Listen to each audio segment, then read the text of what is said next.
Well, once you're into the Chicago Agent One app, you can, it can be on your desktop or on your application on your phone. It's your decision, whatever way you want to use it.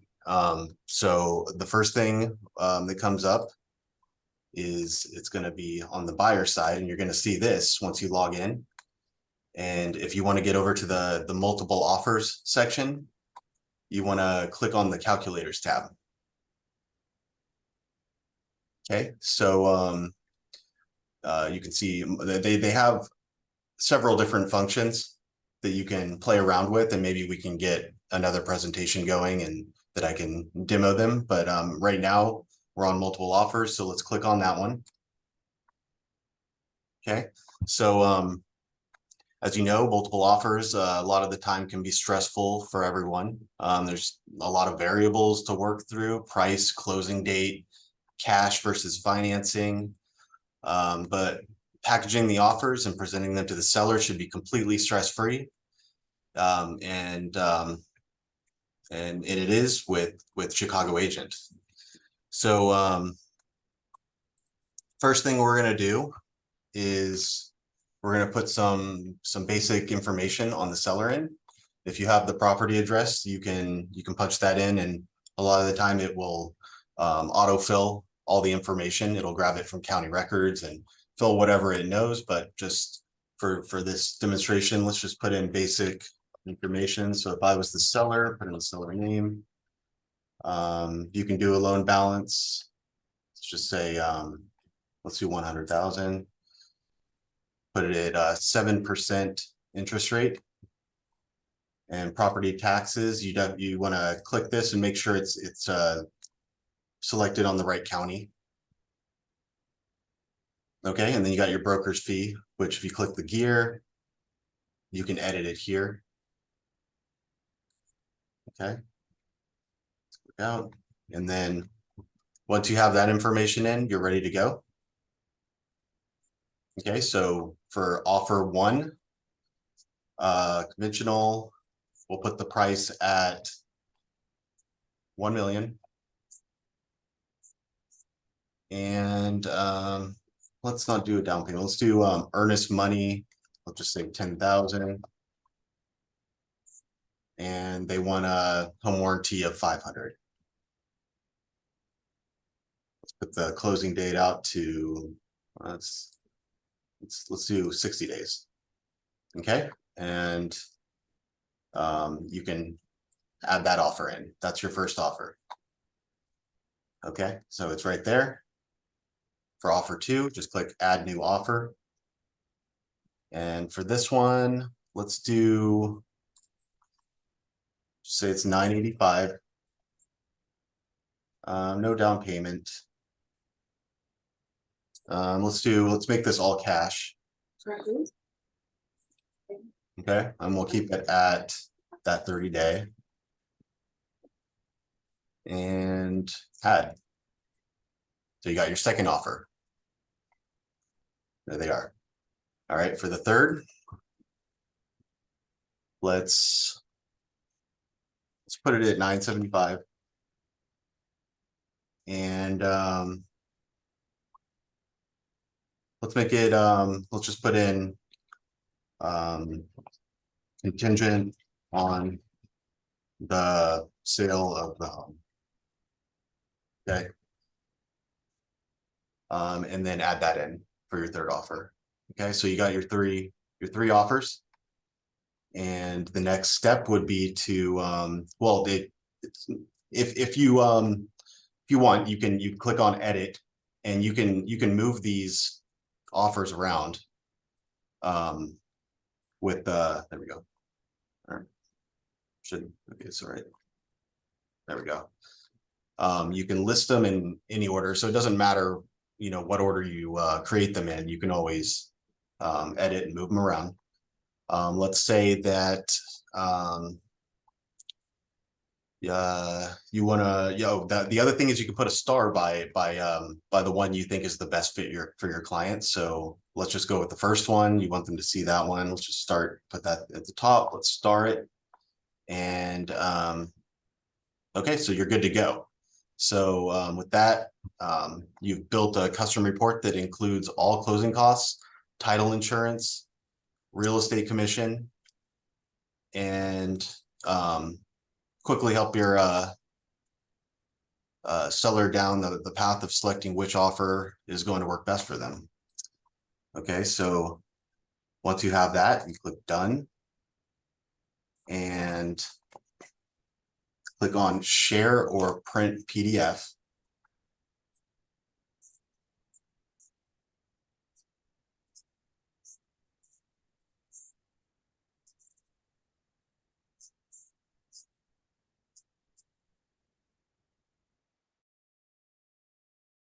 Oh, you got all three offers.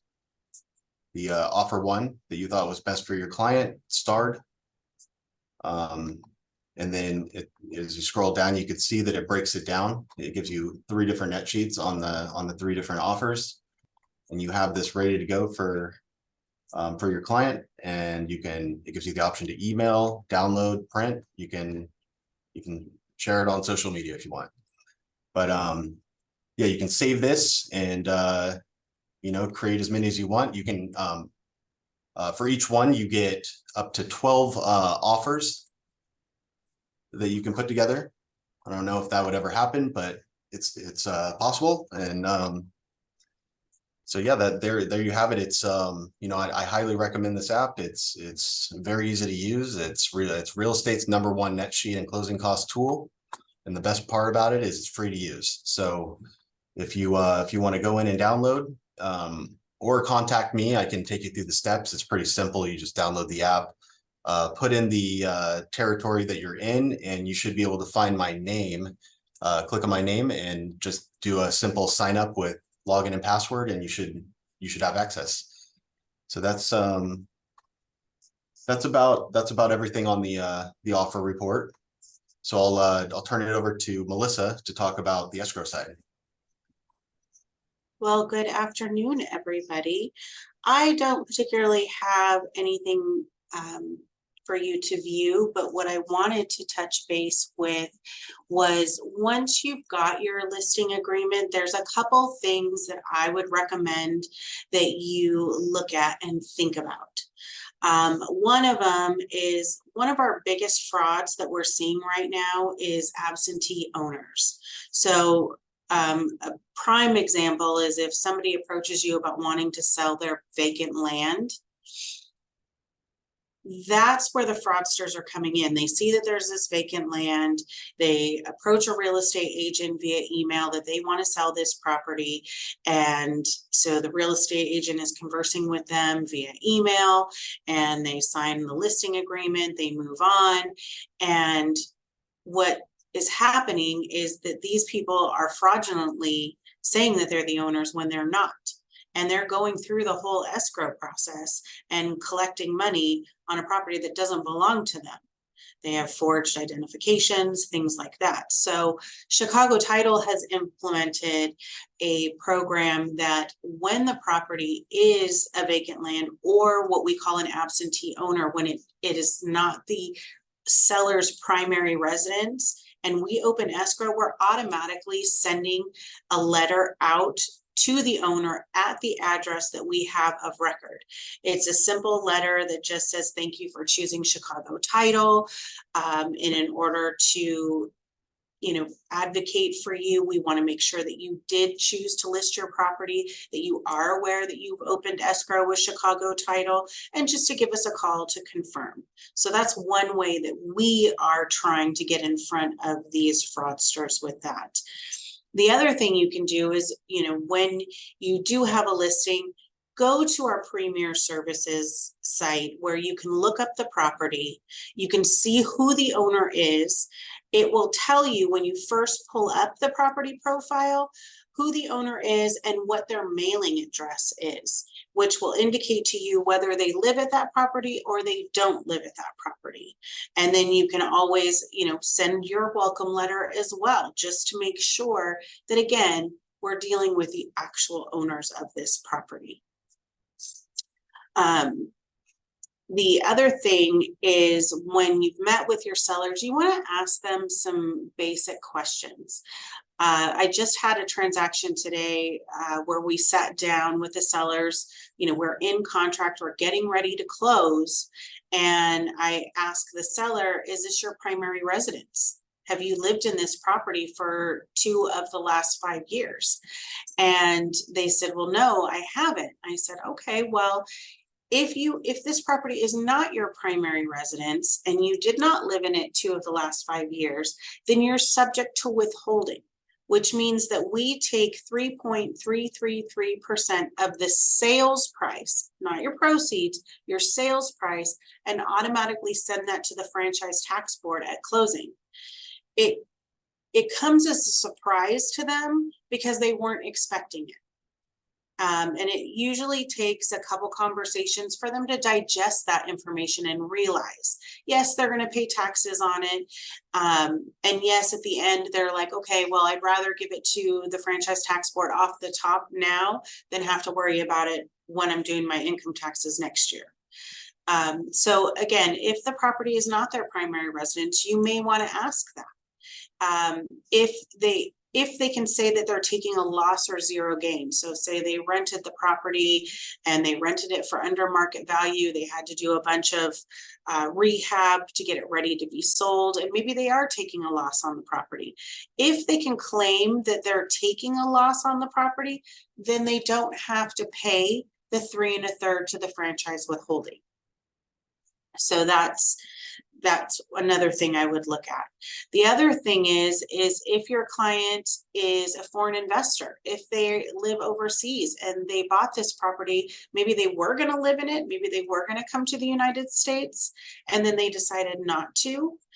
We also, not only do we have to pay the 3 1/3 of the sales price to the franchise tax board, but then we've got 12.3% that we have to give to the IRS.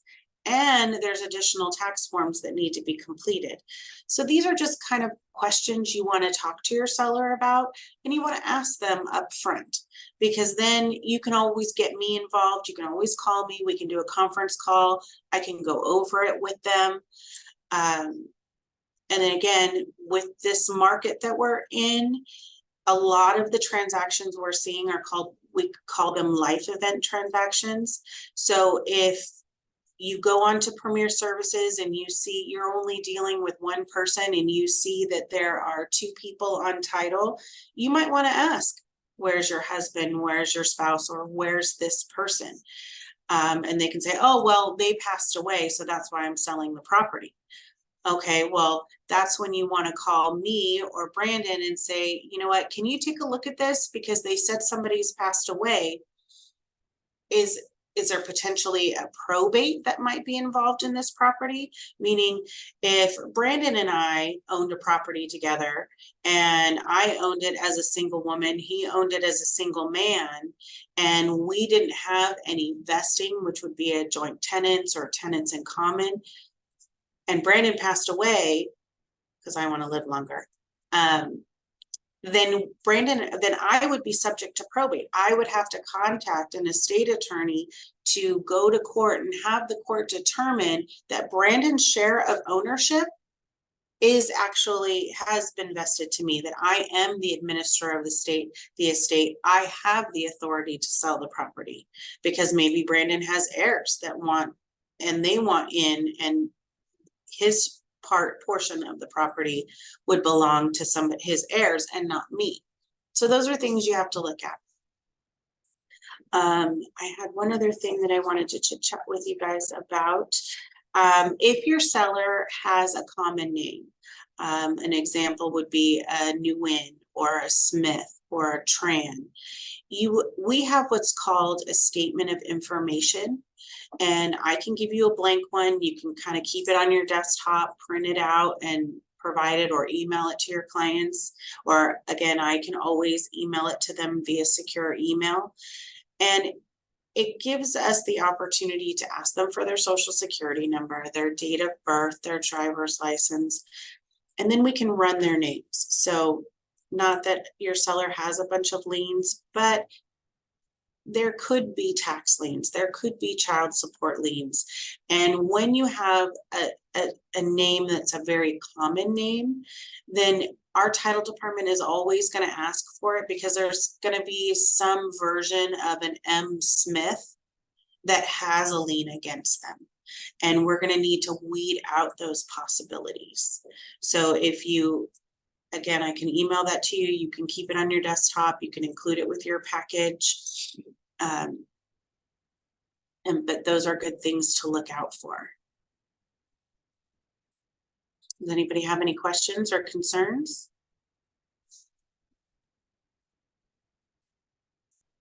Any questions on the Chicago agent?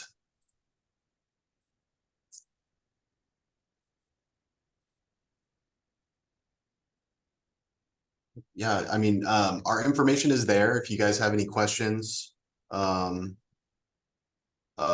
me or Melissa, we're happy to take them and work with you and help you with anything. So please feel free to contact us anytime.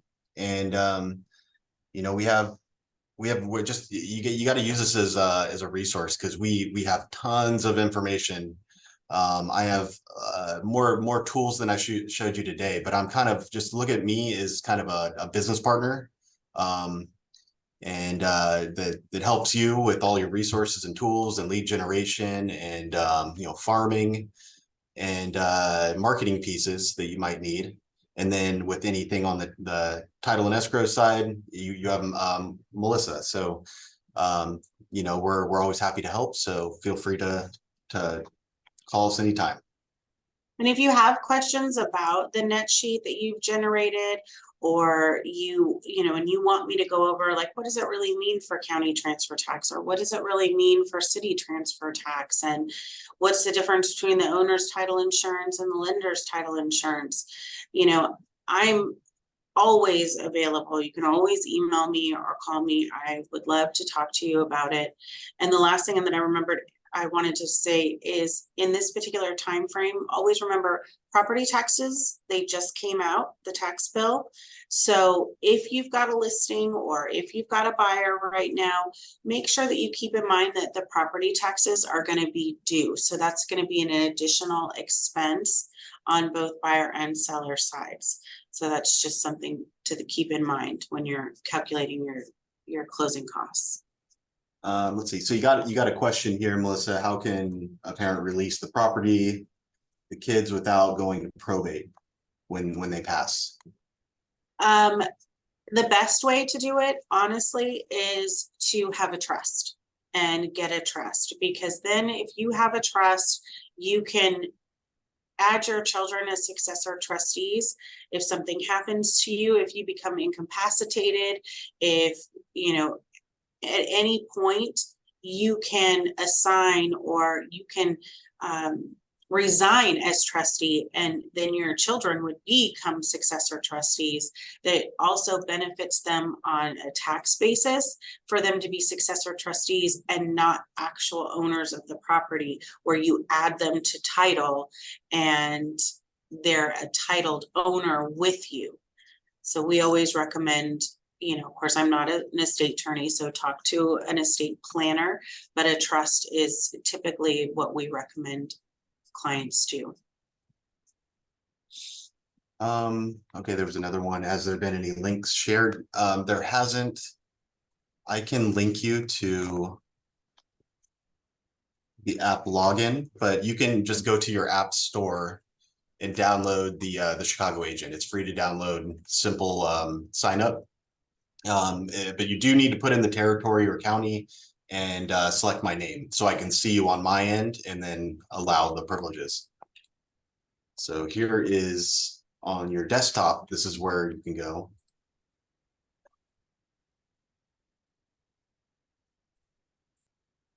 And as far as I know, the living trust with different document preparers have been, I know a couple different people that have used, I think it's called LegalZoom.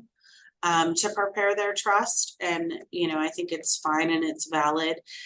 Again, your trust, you typically not, I can't say for sure, but allows for different kinds of power of attorney. So again, if you are in the hospital, you're incapacitated, you're not available, then your children have the ability to have power of attorney for your account to make payments, or if they decided that yes, you need to sell your house so they can provide care for you, then it gives them, you know, that access as well.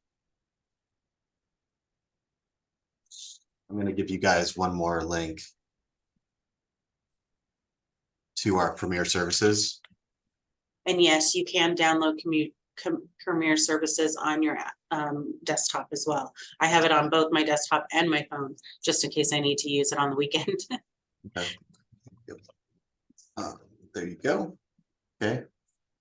So when you sign up and what it'll send me a notification, and then I'll allow it as soon as I see it come through. This is kind of our it's a little off topic, but I'll here, let me share my screen and show you.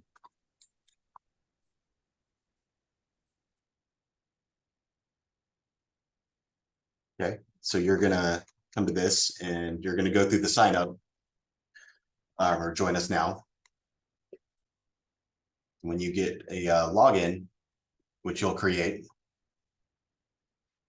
it's going to open you up to a window that gives you access to property profiles.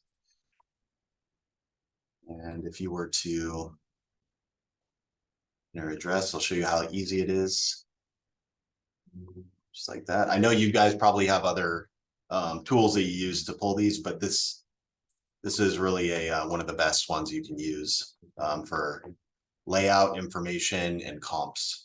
It makes everything really easy. So you do have the option of different languages too, if you need it in different languages. So once you have the property pulled, you just click on Get Property Profile. You do have a limit of 10 per month, but if I get a notification whenever you're running low, like around when you have like 2 credits left, and then I just renew your account. So this is what you get. Got all the documents there for you. Just click and download them, pretty easy. And say you're ready to go, just save the PDF.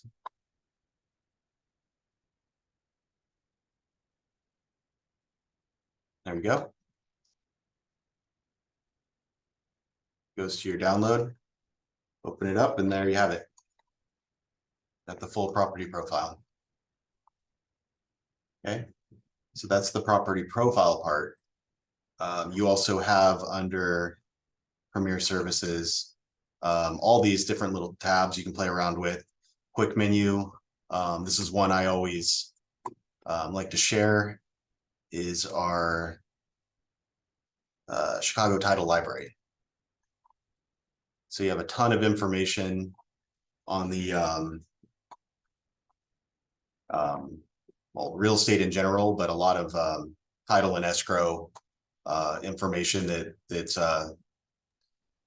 important through the process. So you can scroll down here and try to find the topic that you're trying to look up, and most of the time you can find it.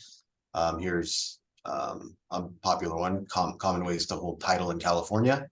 Just click on that, and it's that quick. It just opens up. You got a flyer for your clients or yourself. So that's pretty much the gist of it. Melissa, do you have anything else? I was going to say, will you click on the actual property profile and open up the property profile? Oh, when I download it? Yeah. Well, no, just where it says Get Property Profile. Oh, yeah. Okay, so.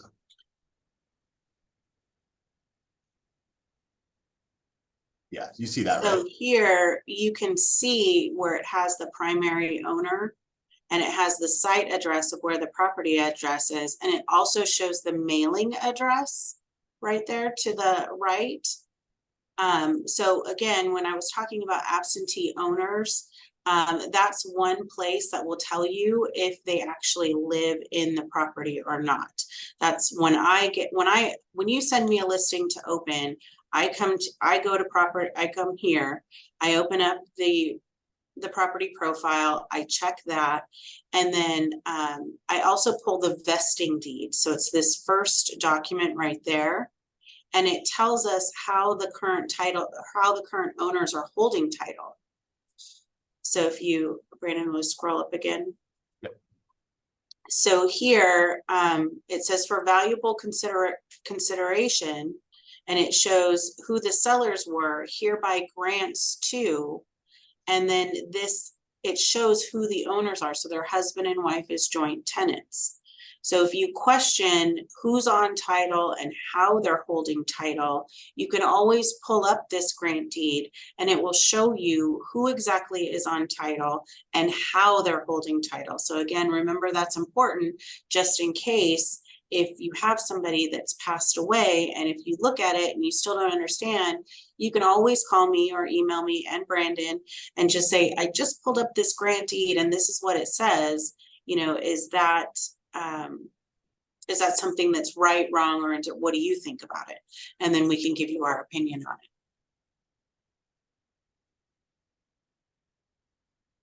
Yeah. And it looks like Michael is recording this video, so he can send you a link for it as well. Okay, so I think that kind of wraps up the meeting. It's a little shorter than usual, but you're always if you guys want to set up an appointment, a one-on-one with me, and I can go a little bit more in depth with these things. I can show you other tools. I can go over some lead gen strategies that I'm seeing out in the field. Some life event lead sheet. That's one thing that we're promoting right now. It's in this market, it's tough to find listings, so there's a way to generate a lead sheet based on life events like bankruptcies, divorces, you get some NODs, liens. There is a small cost to those, but and they're considered premium leads. So we can I don't think it's any more than I think liens are about 75 cents a lien, but it's always they're always low numbers. But you're searching, you usually target a property, you can do zip code, you can expand it out, but usually you find a property that you're working on and you want to farm the area. It's a 2.5 mile radius around the property, and that's where you get your leads. And it's from my experience, it's never anything more than about a 75 to 100 is like the most I've seen in that radius, and that's usually deaths. So yeah, that's pretty much everything. And if you guys have any questions, feel free to reach out to us off to the side. And I appreciate your time, and I look forward to working with you guys. Melissa, anything you got? Thank you so much. I was answering a couple questions. Oh, I'm sorry, I didn't see that. Sorry, give me 2 seconds. Oh no, so I am Lynn Dang's replacement, but we still keep in touch. So if there's anything, if there's any questions you have for Lynn, I can get a hold of her. Yeah, we can definitely pass them along. Yeah. And as far as what we foresee about the buyer agent fee change, to my knowledge, it was approved, but it's being appealed. And I know it's a hot topic on a lot of the different broker meetings that have been happening. It'll be interesting for sure. I'm probably just as curious as everyone else to see what's going to happen and how it's going to affect our business and our industry. So if I hear anything, about it, I'll definitely share it, but it's just been hypothetical conversations that I've been a part of at this point. Can I ask you a question? Of course. So I used to work with Lynn. So who would be the next person to work with? That would be me. If you my information, they did, let me Brandon. post it again, so you have a fresh, both of ours. I put yours in the chat again too. Thank you, really appreciate that. Yeah, let me, here you go. Refresh. Yeah, so please save our information. We're always willing to help. And as Brandon said, think of us as a resource because, you know, if you've got a question about something, you know, either one of us are available to answer it. All right. I saw Lisa on the call. Her and I have done some farming that I think she's happy with. The other thing is if you guys ever need any kind of, you know, you're not wanting to you know, you're looking for cost-effective ways to market and you're not looking to use a service, then you just, you know, you can go through me and I can print you some labels and you can, you know, we have plenty of resources to come up with content to send out along with yours. You can brand it and you just, it might take a little time, but you know, you come up with content, stick postage on it, fold up your letter, throw it in, and you're good. So yeah, that's maybe a point where we can start at, like, you know, a farm of 250, pick up multiple farms of 250, and then we can get you going on a monthly campaign and hopefully generate some business for you. Questions are? Yes. So that link that I posted, right, yeah, this one here. You can just follow that as the same one as the sign up. You can do it. You can download the app through the App Store, or it will function on the desktop. It's actually, I recommend it. The app works great, but I recommend it because you have more space to work. You can see it a little better.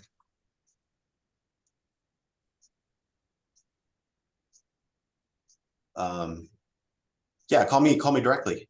I'm happy to take your calls. It's the number there is my cell. I'm always available.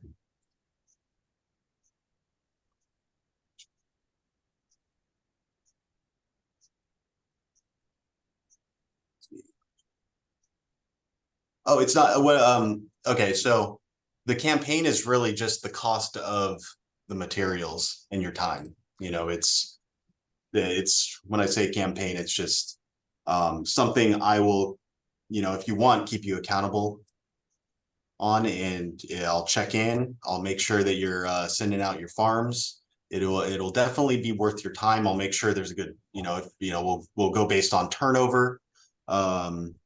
And we can play around with a lot of the other criteria that's offered in say Title Toolbox that I'll share with you if we set up a time to meet. And you can work with them on their budget, right? Oh, absolutely. Yeah. You tell me what you how much you want to spend a month, and we'll definitely make it work for you.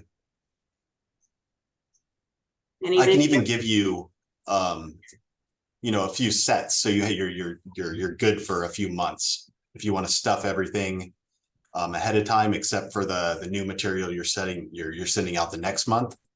You know, that's a way to go too, just to save some time. But I'm happy to give you the mailing labels. I can mail them out. We can, if you're local, we can meet and I can just give them to you, but it depends on the situation, I guess.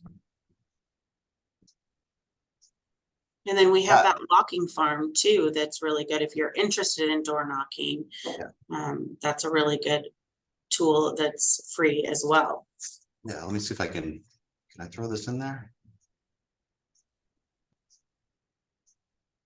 Let's see if this shows up.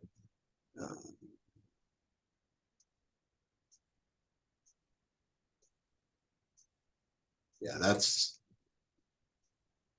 if you guys click on that, it's a flyer on our walking farm app that is it'll make your life easier if you use that. You can it works just like you would you know, crib by as you would creating a farm. Yeah, once you have the map pulled up, it'll automatically locate your location. And then once you're there, you just plot it out exactly the neighborhood that you're walking. And then it'll take you step by step and organize the farm for you, put it in, order, give you a note section. Something we can go over another time when we meet. Happy to do it. So is that the app? That is the app. Yeah, and it's only an app because you're going to be using it on the go. Highly recommend. See all the things you learn when you ask questions?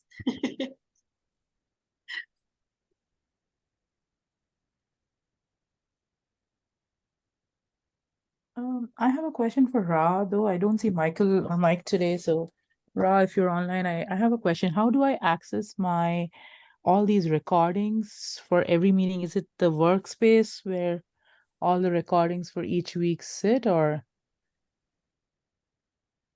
I don't know, Ra, if you're online? So recordings, I can answer. It's on YouTube channel. Okay, all these class Yes. recordings go to YouTube. Okay, great.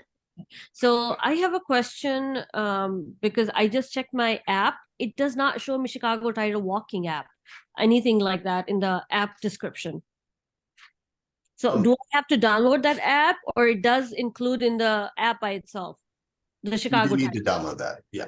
Oh, And okay. it'll look, if you pull up that flyer, in the top left is what the app's going to look like with the little footprints.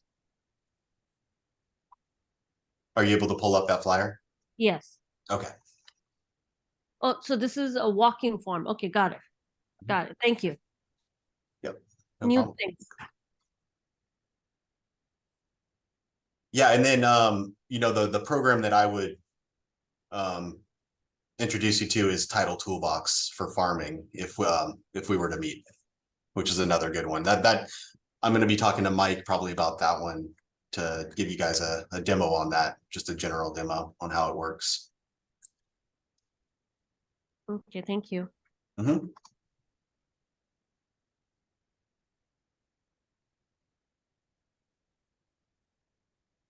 All right, everybody. Well, I hope you have a great week, and don't forget to think of us if you've got any questions or concerns, because again, we're here for you. You too have a great week, all of you. Thank you. Thank you. Thank you, everyone. Bye. Good day.